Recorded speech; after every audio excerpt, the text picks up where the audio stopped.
دوستوں کہتے ہیں کہ امریکن جو ہیں وہ اپنی دشمنی اس طرح نبھاتے ہیں کہ اگر کوئی ان کے انگیز جاتا ہے اور انہیں لگتا ہے کہ فیوچر میں جا کر وہ ان کے لیے ٹھیک نہیں ثابت ہوگا تو وہ ایک 20 سال کی 15 سال کی پالیسی بناتے ہیں اور اس پر ان کے تھنک ٹینک کام کرتے ہیں اور پھر جس ملک میں وہ جس طرح کے رزلٹ چاہتے ہیں اس طرح کے رزلٹ وہ حاصل کر لیتے ہیں۔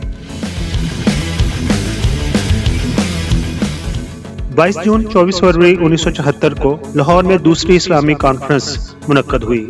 تاریخی ریکارڈ کے مطابق اس اسلامی سربراہی کانفرنس میں 37 سے 38 ملکوں نے شرکت کی۔ ان میں 6 بادشاہ، 12 صدور، 6 وزرائے اعظم اور 8 وزرائے خارجہ بھی شامل تھے۔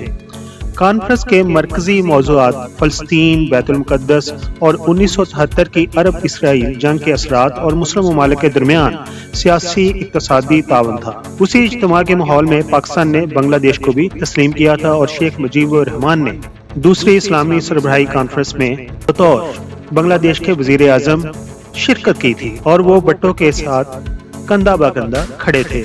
22 سے 24 فروری 1974 تک لاہور میں دوسری اسلامی کانفرنس منعقد ہوئی۔ اس میں 37 سے 38 ممالک نے شرکت کی، لیکن بھٹو کے جو یار کہلائے جنہوں نے بھٹو کی بات پر لبیک کہا، ان کا اور بھٹو کا بعد میں امریکہ نے کیا حال کیا۔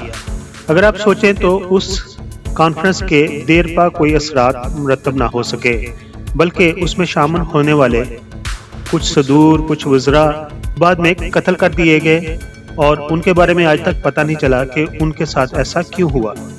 سب سے پہلے بات کر لیتے ہیں سعودی عرب کے شاہ فیصل، جو کہ اس کانفرنس میں سب سے نمایاں رہنماؤں میں شمار ہوتے تھے۔ 1973 کی جنگ کے دوران تیل کو سیاسی دباؤ کے طور پر انہوں نے استعمال کیا۔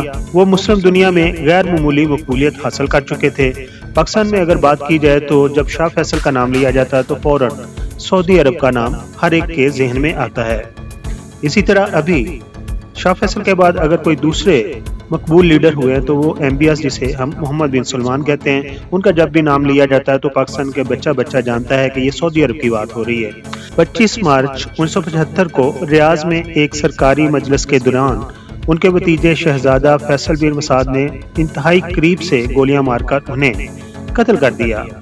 قاتل کو گرفتار اور بعد میں سزائے موت بھی دے دی گئی، لیکن یہ دعویٰ ہے کہ شاہ فیصل کو لازماً تیل کی پابندی یا لاہور کانفرنس کے کسی فیصلے کی وجہ سے قتل کرایا گیا۔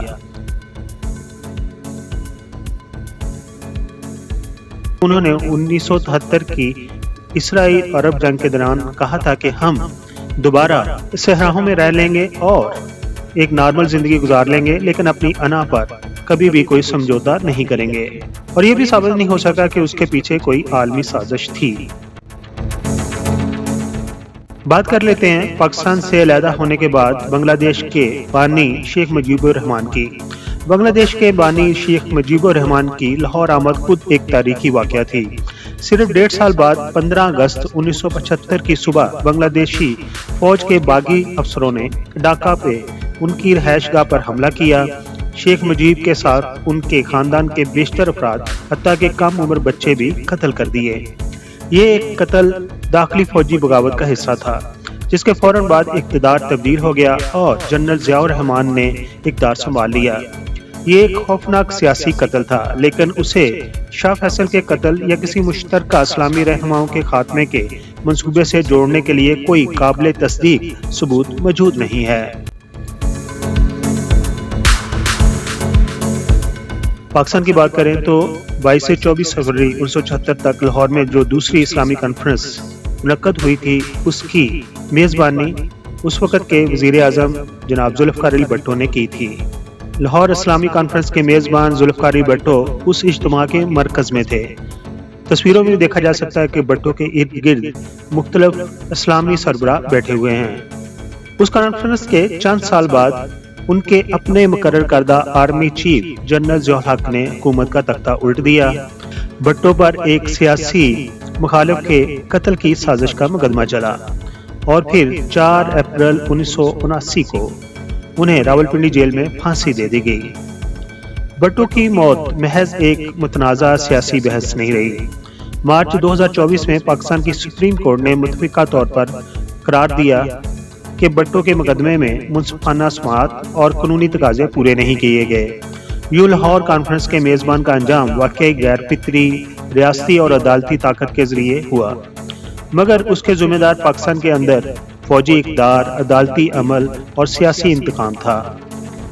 उनके कत्ल के पीछे भी अगर तहकीकात की जाए तो कोई बैन-अक़वामी साजिश नजर नहीं आती।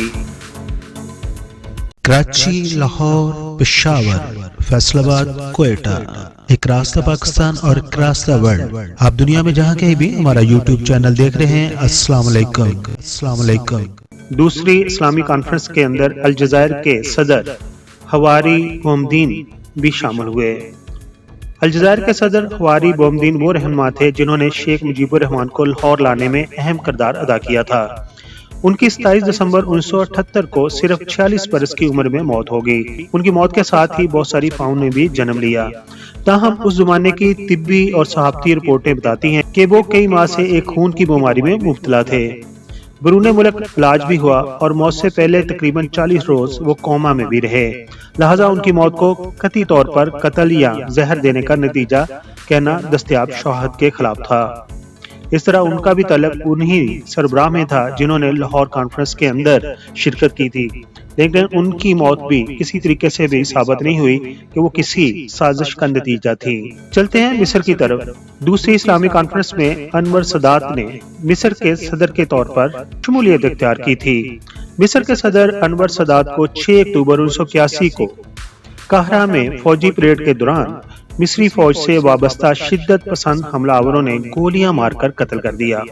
उनके खिलाफ दाखिली मुखालफत, हुकूमत की सख्त कार्रवाइयां और इसराइल के साथ अमन मुआहिदा बड़े सियासी अमल थे जिनकी वजह से अवाम उनके खिलाफ थी। मिस्र के सदर अनवर सदात का कत्ल भी हकीकी और इंतहाई ड्रामाई था, मगर कत्ल, तंजीम, मकाम और सियासी पस मंजर शाह फैसल, मुजीब या भट्टो के वाकया से बिल्कुल मुख्तलिफ था और उनके कत्ल को भी उन सदूर या उन वज़रा के साथ नहीं जोड़ा जा सकता जिनका पहले कत्ल हो चुका था और वो दूसरी इस्लामी कॉन्फ्रेंस में शिरकत कर चुके थे। फलस्तीनी रहनुमा यासिर अराफात नवंबर 2004 में फ्रांस के एक फौजी अस्पताल में अचानक बीमारी के बाद इंतकाल कर गए। उनकी मौत पर जहर देने का शोबा पैदा हुआ। स्विस माहिरीन की एक तहकीक ने पोलोनीम से जहर देने के मफरूजे को दरमियाने दर्जे की तायद फराम की, मगर उसे कतई सबूत करार नहीं दिया।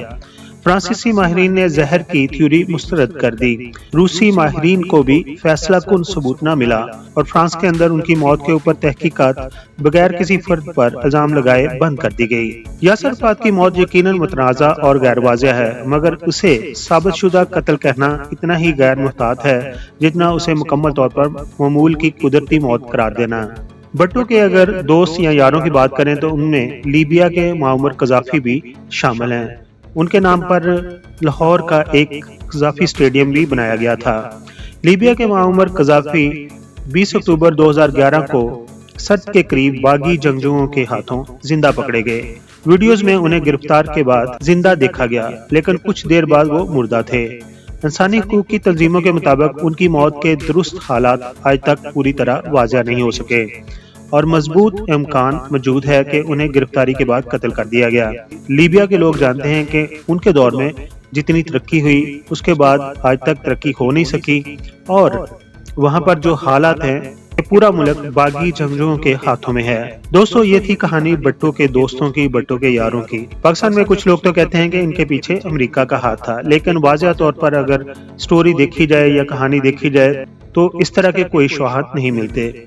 पीके मेगा वीडियोस के सब्सक्राइबर्स इस वीडियो के बारे में क्या कहते हैं, अपने ख्यालात का इजहार कमेंट्स बॉक्स में जरूर कीजिए। अपना बहुत सारा ख्याल रखिए, अपनी फैमिली का बहुत सारा ख्याल रखिए। Thank you so much. दोस्तों, बहनों, भाइयों, दूसरे चैनल की तरह मैं शुरू में नहीं कहता कि मेरे चैनल को सब्सक्राइब कर दें या वीडियो को लाइक कर दें। अभी आपने हमारी वीडियो देख ली है, अगर आपको पसंद आई हो तो इस वीडियो को लाइक कर दें, जबकि चैनल को सब्सक्राइब कर दें।